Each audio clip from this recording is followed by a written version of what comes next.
This is the Insurance Institute for Business and Home Safety's Disaster Discussions podcast, where we explore the intersection of weather and the built environment. History is full of game-changing moments, waves that completely reshaped how we live and work. First, the agricultural revolution turned land into the ultimate source of wealth. Then came the industrial revolution, where machines and factories powered progress. Fast forward to the information revolution, computers and the internet transformed the world almost overnight.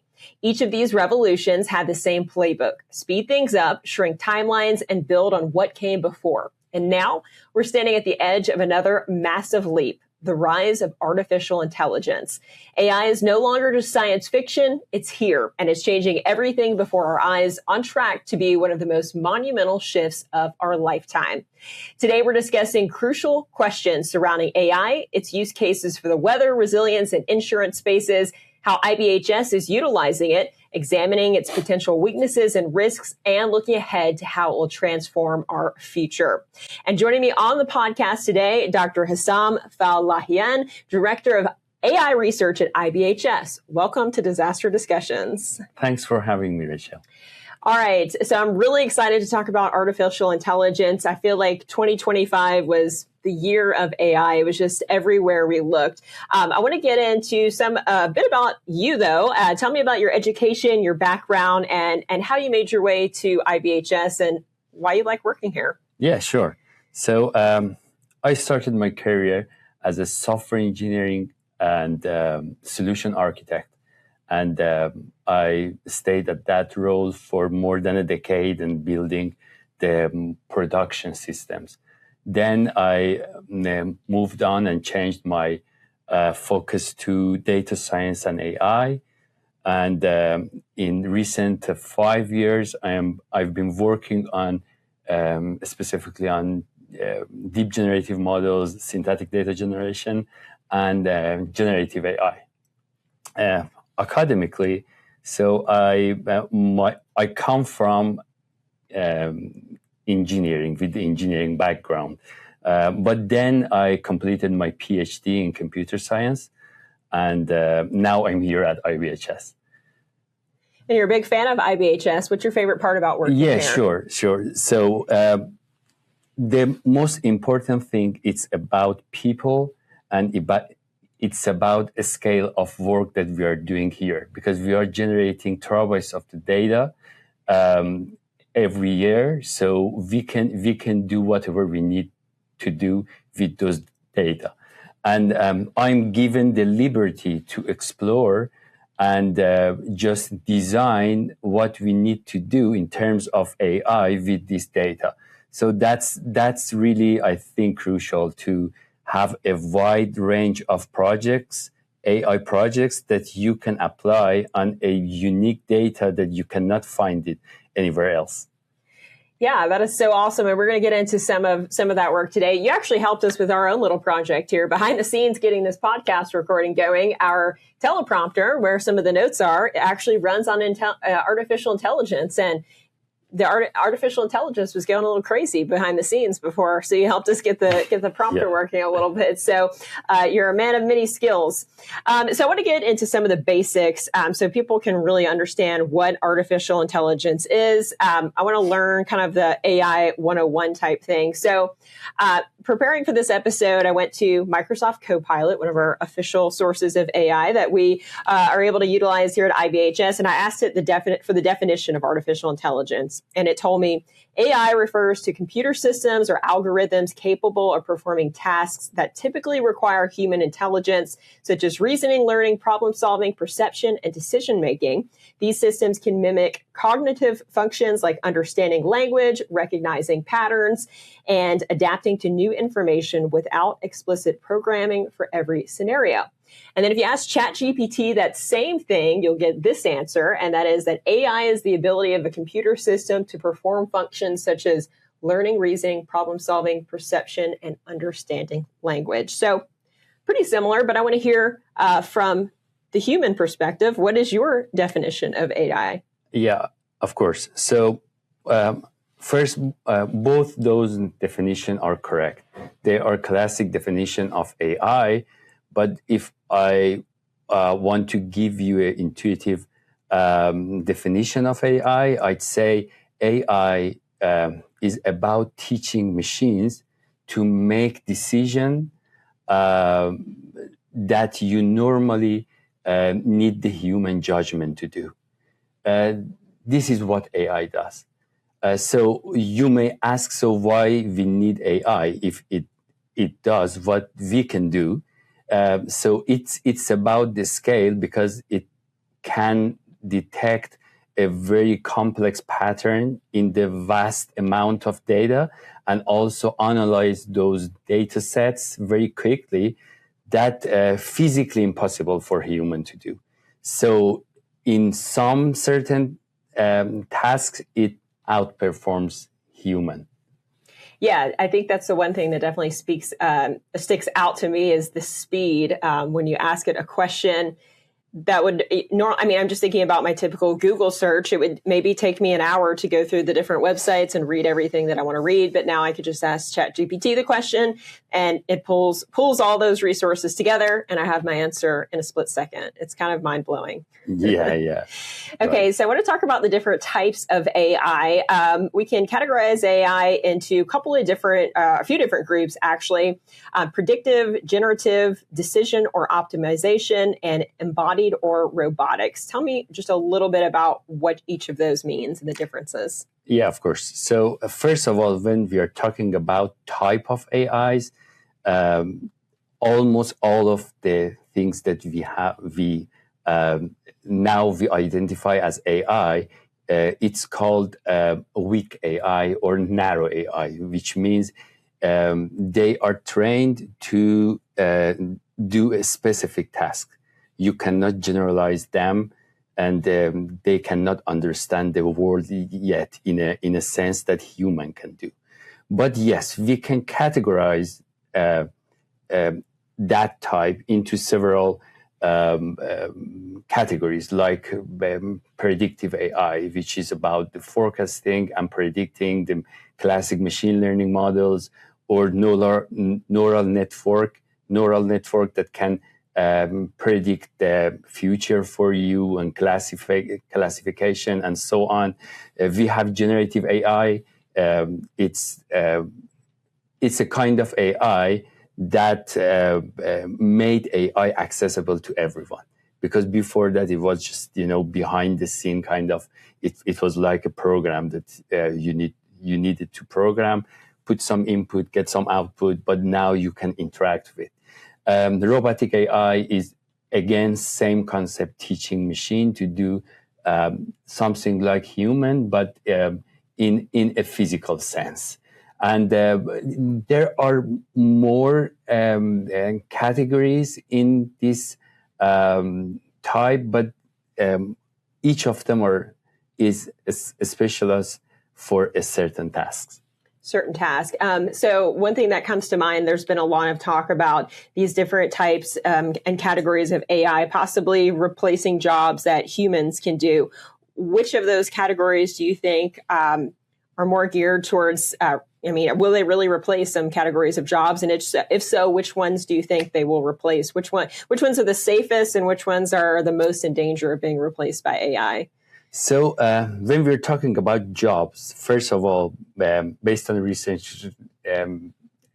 research, so 39% of job will be replaced by AI in next 5 years. 39%? 39%, yeah. Wow.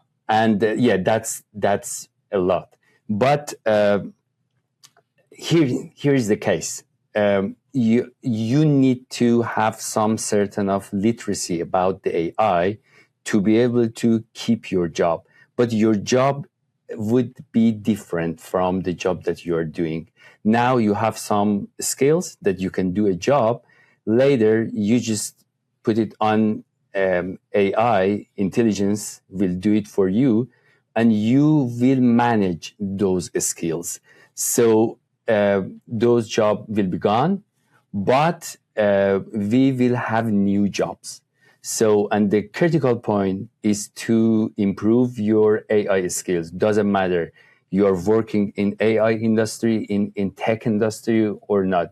I believe every single business right now is a tech business, because we are integrating AI into almost everything.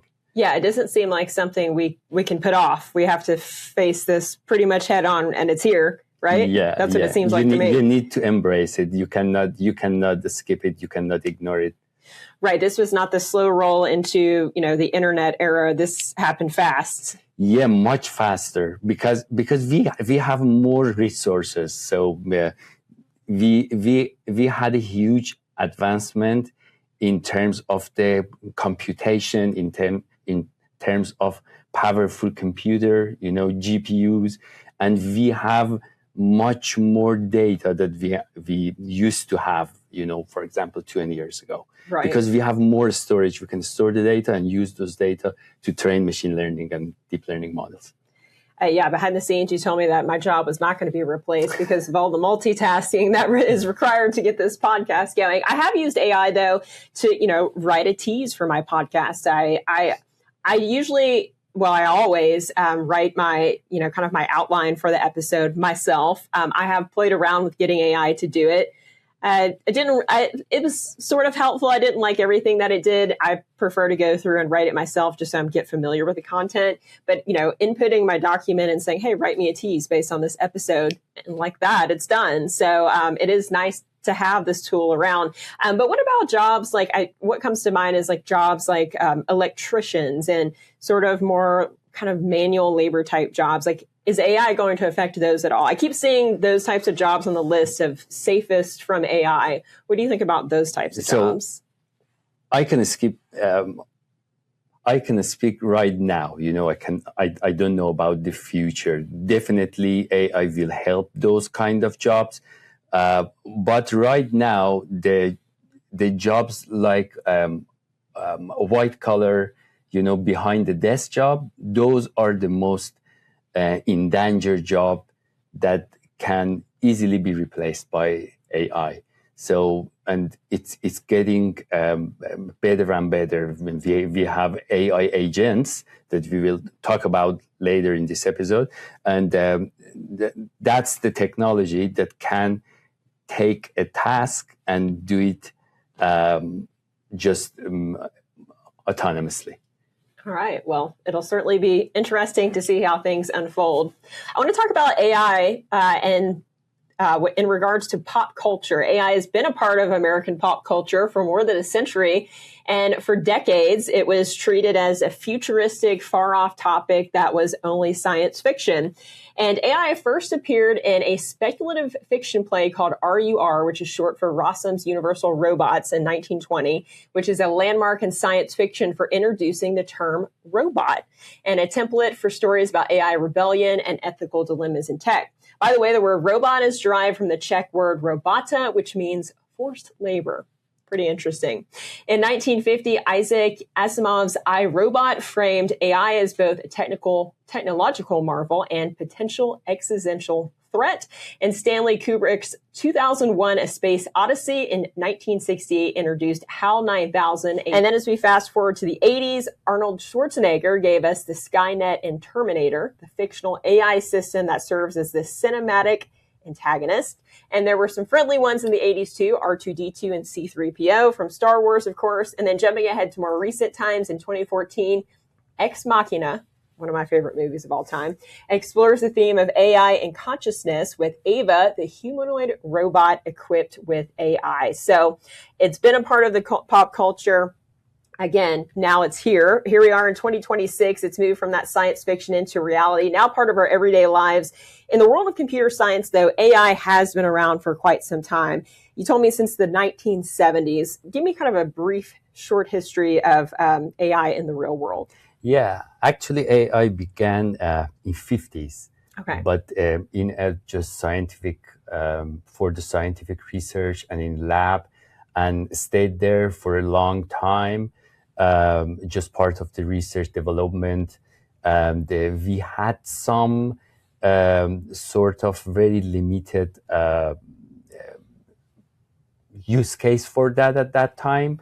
But I can say in 90s and early 2000 was the time that really AI came out as a real world use case, real world application uh, uh, in a term like expert system, recommendation system, search engines, spam filters, that people realize that, oh, there is AI that can do something for us that human cannot do.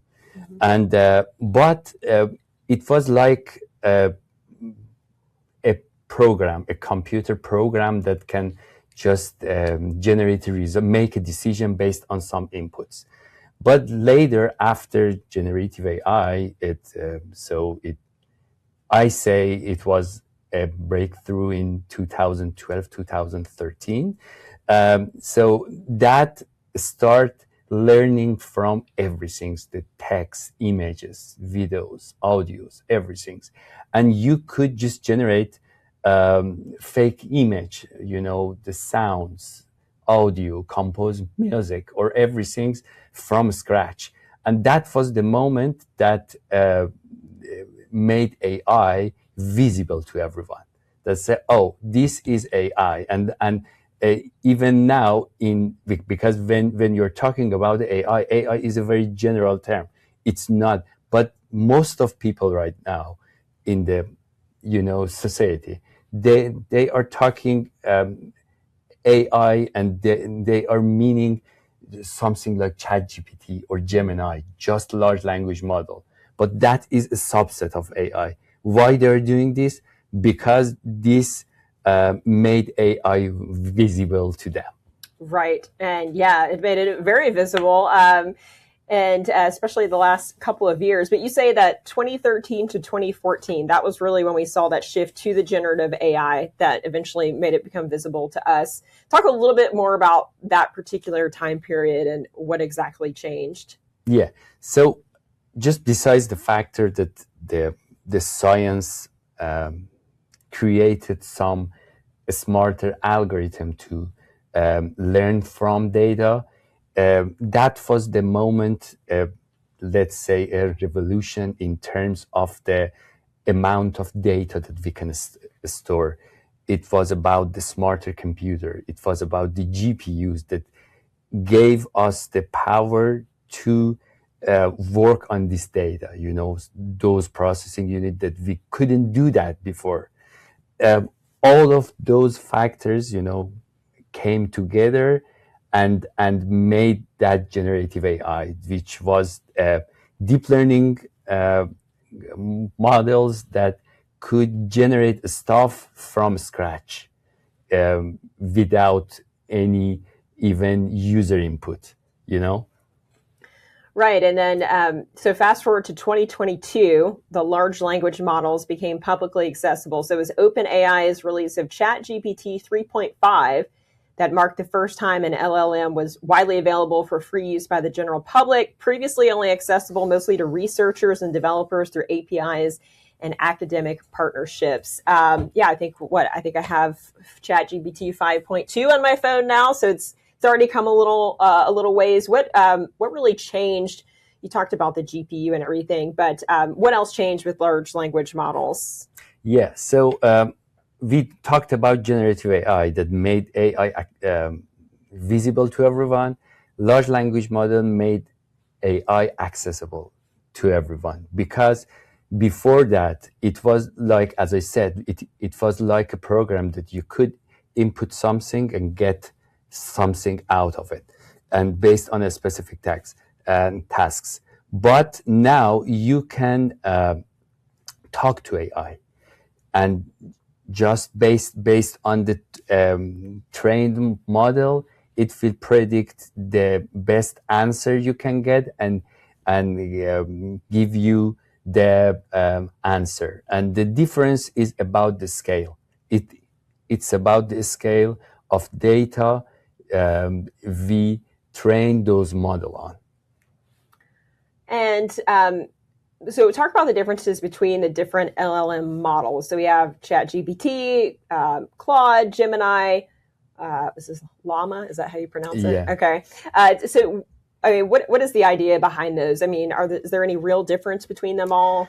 The core idea all of them are similar, and they are based on a model called transformers, which is let's say the foundation model underneath all of these large language model. And if I'm not mistaken, came out 2017. And but what's different between them, besides the fact that there are some techniques to train the model faster, more efficient. I'm not talking that because those are too technical, but it's about the data itself. It's about the size of the data. You may heard of, for example, this model is, for example, 72 billion parameters or 600 billion parameters or something like that.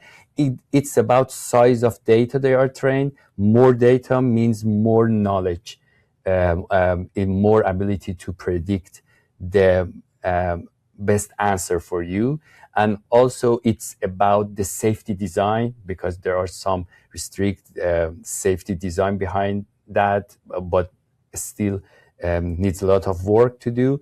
And also how they customized to do your task. And if you explore, if you ask the same question, not the too general question, a specific question, you want to design something, you're writing code or something like that, you may get the different response from them. And those are the engineering part behind them, the focus they had to do that. For example, some model is good for coding, even can outperform the bigger model. Yeah, these are the difference, but the core idea, all the same. Okay. Well, so I imagine as an AI guy, you use all of these in some fashion.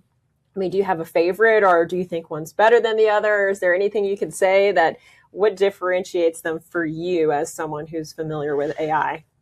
It's a hard question. So first of all, yes, because of my job, we have some local model here. We are training some based on some open source model. We are training the local models, but I'm using all of them because I need to compare, evaluate the results.